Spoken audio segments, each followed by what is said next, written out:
Hey guys, welcome back to the channel, and in this video I'm gonna show you how to finish the quest Meet Ember at the temple on Genshin Impact Mobile. So without any further ado, let's get started.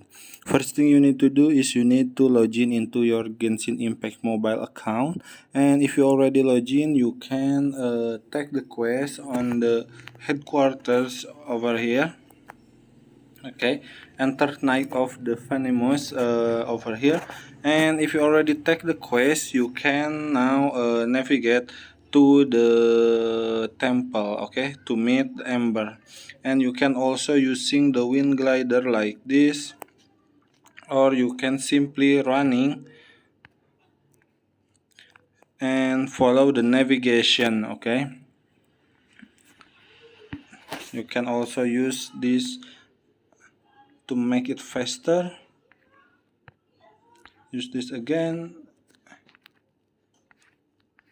Okay, and now you need to get out to from the gate and go to the temple. Okay, just keep running, don't stop.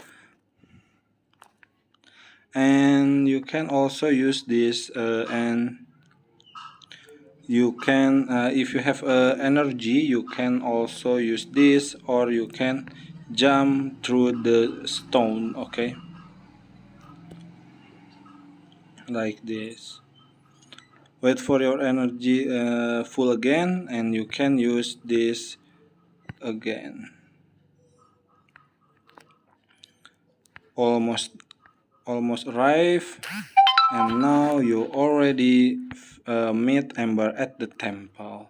So here it is. I hope this video was helpful for you guys. If you like the video, you can like, comment, and share, and also subscribe to this channel if you haven't done that already. And if you have a questions, you can leave it in the comment section down below. Thank you so much for watching, and bye.